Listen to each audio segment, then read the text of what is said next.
ನಮ್ಮ ಇವತ್ತಿನ ರೆಸಿಪಿ ಚಿತ್ರಾನ್ನ ತುಂಬ ಸಿಂಪಲ್ಲಾಗಿ ಟೆಂಪಲ್ ಸ್ಟೈಲ್ನಲ್ಲಿ ಹೇಗೆ ಮಾಡೋದು ಅಂತ ಇವತ್ತಿನ ವಿಡಿಯೋದಲ್ಲಿ ನೋಡೋಣ. ನಮಸ್ತೆ ವೀಕ್ಷಕರೇ, ಎಲ್ಲರಿಗೂ ಸವಿ ಕಿಚನ್ ಕನ್ನಡಗೆ ಸ್ವಾಗತ. ದಯವಿಟ್ಟು ಸಬ್ಸ್ಕ್ರೈಬ್ ಮಾಡಿ, ಸಪೋರ್ಟ್ ಮಾಡಿ. ಬೇಕಾಗಿರುವ ಪದಾರ್ಥಗಳನ್ನು ನೋಡೋಣ.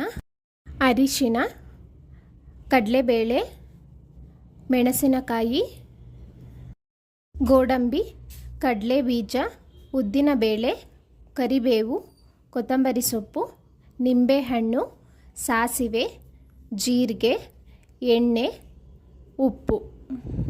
ಈಗ ಸ್ಟವ್ ಹಚ್ಚಿ ಬಾಣಲೆ ಇಟ್ಟು 10 ರಿಂದ 12 ಸ್ಪೂನ್ ಆಗುವಷ್ಟು ಎಣ್ಣೆನ ಹಾಕೊಳ್ಳೋಣ. ಎಣ್ಣೆ ಸ್ವಲ್ಪ ಕಾಯೋದಕ್ಕೆ ಬಿಡಿ. ಕಡಲೆ ಬೀಜನ ಯಾವಾಗಲೂ ಎಣ್ಣೆಯಲ್ಲಿ ಮೊದಲೇ ಫ್ರೈ ಮಾಡಿಕೊಂಡ್ರೇ ನಮಗೆ ಚಿತ್ರಾನ್ನ ಪುಳಿಯೋಗರೆಲೆಲ್ಲ ಆ ಕ್ರಿಸಿಪಿನೆಸ್ ಸಿಗೋದು. ಎಣ್ಣೆ ಕಾದಿದೆ. ಈಗ 2 ಸ್ಪೂನ್ ಆಗೋಷ್ಟು ಕಡಲೆ ಬೀಜನ ಕೇವಲ 1 ನಿಮಿಷ ಫ್ರೈ ಮಾಡಿಕೊಂಡ್ರೆ ಸಾಕು. ಸ್ವಲ್ಪ ಬಣ್ಣ ಚೇಂಜ್ ಆಗುತ್ತೆ ನಿಮಗೆ ಕಡಲೆ ಬೀಜದು. ತಕ್ಷಣಕ್ಕೆ ಅದನ್ನೆಲ್ಲ ತೆಗೆದು ಪಕ್ಕಕ್ಕೆ ಎತ್ತಿಟ್ಕೊಳ್ಳಿ, ಸೀದೋಗೋ ಚಾನ್ಸಸ್ ಇರುತ್ತೆ ತುಂಬ ಫ್ರೈ ಮಾಡಿದ್ರೆ. ಈಗ ಕಾದಿರೋ ಎಣ್ಣೆಗೆ ಕೇವಲ ಒಂದು 15 ರಿಂದ 20 ಸೆಕೆಂಡ್ ಬಿಟ್ಟರೆ ಸಾಕು. ಗೋಲ್ಡನ್ ಬ್ರೌನ್ ಆಗಿದೆ ಗೋಡಂಬಿ, ಅದನ್ನು ತೆಗೆದಿಟ್ಕೊಳ್ಳೋಣ. ಇದೇ ಎಣ್ಣೆಗೆ ನಾನು 1 ಸ್ಪೂನ್ ಆಗೋಷ್ಟು ಸಾಸಿವೆ ಹಾಕ್ಕೊಳ್ತಾ ಇದ್ದೀನಿ.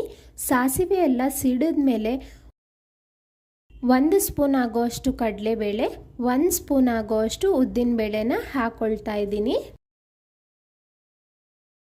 ಸ್ಟವ್ನ ಲೋ ಟು ಮೀಡಿಯಂ ಫ್ಲೇಮ್ ಇಟ್ಕೊಂಡು ಇವೆರಡನ್ನು ಕಂದು ಬಣ್ಣ ಬರೋವರೆಗೂ ನಾವು ಫ್ರೈ ಮಾಡ್ಕೋಬೇಕಾಗುತ್ತೆ. ಇಲ್ಲಿ 1 ಸ್ಪೂನ್ ಆಗೋಷ್ಟು ಜೀರಿಗೆನೂ ಸೇರಿಸಿ ಫ್ರೈ ಮಾಡ್ಕೊಳ್ತಾ ಇದ್ದೀನಿ. ನೋಡಿ, ಸ್ವಲ್ಪ ಕಂದು ಬಣ್ಣ ಬಂದಿದೆ. ನಾನೀಗ ಹಸಿ ಮೆಣಸಿನಕಾಯಿ ಒಂದು 7 ತೊಗೊಂಡಿದ್ದೀನಿ. 3 ಒಣಮೆಣಸಿನಕಾಯಿನ ಕಟ್ ಮಾಡಿ ಹಾಕೊಳ್ತಾ ಇದ್ದೀನಿ. ಇವೆಲ್ಲವನ್ನು ಒಂದು 2 ನಿಮಿಷ ಫ್ರೈ ಮಾಡೋಣ ಎಣ್ಣೆಯಲ್ಲಿ. ನಮಗೆ ಮೆಣಸಿನಕಾಯಲ್ಲಿ ಇರೋ ಅಂಥ ಖಾರ ಎಲ್ಲ ಬಿಡುತ್ತೆ. ಆಗ ಸ್ವಲ್ಪ ಕರಿಬೇವಿನ ಸೊಪ್ಪು ಹಾಕ್ತಾ ಇದ್ದೀನಿ. ಆದಷ್ಟು ಹಸಿ ಕರಿಬೇವು ತಗೊಳ್ಳಿ, ಒಳ್ಳೆ ಫ್ಲೇವರ್ ಕೊಡುತ್ತೆ, ತುಂಬಾ ಚೆನ್ನಾಗಿರುತ್ತೆ ಟೇಸ್ಟ್. ಆಗ ನೀವು ಬೇಕಾದರೆ ಒಣಮೆಣಸಿನಕಾಯಿ ಮಾತ್ರ ಹಾಕೋಬೋದು ಅಥವಾ ಹಸಿ ಮೆಣಸಿನಕಾಯಿ ಮಾತ್ರ ಹಾಕೋಬೋದು. ಎರಡೂ ಹಾಕೋದ್ರಿಂದ ನಮಗೊಂದು ಡಿಫ್ರೆಂಟ್ ಟೇಸ್ಟ್ ಇರುತ್ತೆ. ಎರಡೂ ಹಾಕಿ ತಪ್ಪದೆ ಟ್ರೈ ಮಾಡಿ. ಈಗ ಮೆಣಸಿನಕಾಯಿ ಎಲ್ಲ ಫ್ರೈ ಆಗಿದೆ. ಅನಂತರ ನಾನು ರುಚಿಗೆ ತಕ್ಕಷ್ಟು ಉಪ್ಪು, 1/4 ಟೇಬಲ್ ಸ್ಪೂನು ಅರಿಶಿನೂ ಹಾಕಿದ್ದೀನಿ. ಅರಿಶಿನ ಹಾಕಿ 30 ಸೆಕೆಂಡ್ಸ್ ಫ್ರೈ ಮಾಡ್ಕೊಳ್ಳಿ. ಅನಂತರ ನಾನಿಲ್ಲಿ ಸಣ್ಣದಾಗಿ ಕಟ್ ಮಾಡಿರೋ ಅಂಥ 1 ಕಪ್ ಆಗೋಷ್ಟು ಕೊತ್ತಂಬರಿ ಸೊಪ್ಪನ್ನ ಹಾಕಿ 1 ರಿಂದ 2 ನಿಮಿಷ ಎಲ್ಲವನ್ನು ಚೆನ್ನಾಗಿ ಮಿಕ್ಸ್ ಮಾಡಿ ಫ್ರೈ ಮಾಡಿಕೊಂಡು ಸ್ಟವ್ನ ಆಫ್ ಮಾಡಿಬಿಡಿ. ಸ್ಟವ್ನ ಆಫ್ ಮಾಡಿದ ನಂತರ ನಾನಿಲ್ಲಿ ಒಂದು ಪೂರ್ತಿ ನಿಂಬೆಹಣ್ಣಿನ ರಸನ ತಗೊಂಡು ಸೇರಿಸ್ಕೊಂಡಿದ್ದೀನಿ. ನಿಂಬೆಹಣ್ಣಿನ ರಸ ಸೇರಿಸ್ಬೇಕಾದ್ರೆ ಸ್ಟವ್ ಆಫ್ ಆಗಿರಬೇಕು ಯಾವಾಗಲೂ, ಇಲ್ಲಾಂದರೆ ನಮಗೊಂದು ಸ್ವಲ್ಪ ಕಹಿ ಬರುತ್ತೆ. ಆನಂತರ ಇಲ್ಲಿ ಹುರಿದು ಇಟ್ಕೊಂಡಿರೋ ಅಂಥ ಕಡಲೆಬೀಜ ಹಾಗೂ ಗೋಡಂಬಿನೂ ಸೇರಿಸಿ ಎಲ್ಲವನ್ನು ಮಿಕ್ಸ್ ಮಾಡ್ಕೊಂಡಿದ್ದೀನಿ. ಈಗ ಚಿತ್ರಾನ್ನದ ಗೊಜ್ಜು ರೆಡಿ ಇದೆ.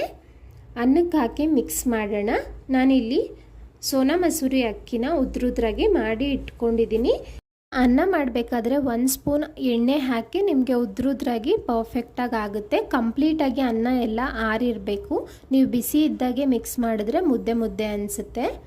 ಗೊಜ್ಜನ್ನೆಲ್ಲ ಹಾಕಿ ಚೆನ್ನಾಗಿ ಮಿಕ್ಸ್ ಮಾಡಿ ಕೊನೆಯದಾಗಿ ಒಂದು ಸ್ವಲ್ಪ ನಿಂಬೆ ಹಣ್ಣಿನ ರಸ ಹಾಗೂ ಫ್ರೆಶ್ ಆಗಿರೋ ಕೊತ್ತಂಬರಿ ಸೊಪ್ಪನ್ನ ಮೇಲೆ ಹಾಕಿ ಮಿಕ್ಸ್ ಮಾಡಿ. ಈ ರೀತಿ ಮಾಡೋದ್ರಿಂದ ಚಿತ್ರಾನ್ನ ಟೇಸ್ಟ್ ತುಂಬಾ ಚೆನ್ನಾಗಿರುತ್ತೆ. ನೈವೇದ್ಯಕ್ಕೂ ಈ ಚಿತ್ರಾನ್ನನ ಮಾಡಿ ಇಡ್ಬೋದು. ಈರುಳ್ಳಿ ಎಲ್ಲ ನಾವು ಬಳಸಿಲ್ಲ. ಪ್ರಸಾದ ಮಾಡಬೇಕು ಅಂದರೂ ಎಷ್ಟು ಜನಕ್ಕೆ ಬೇಕಾದರೂ ಈ ಗೊಜ್ಜನ್ನು ತುಂಬ ಈಸಿಯಾಗಿ ಮಾಡ್ಕೋಬೋದು. ಹಾಗೆ ಈ ರೆಸಿಪಿ ಮಾಡೋದಕ್ಕೆ ನಮಗೆ ತುಂಬ ಟೈಮ್ ಬೇಕಾಗೋದಿಲ್ಲ.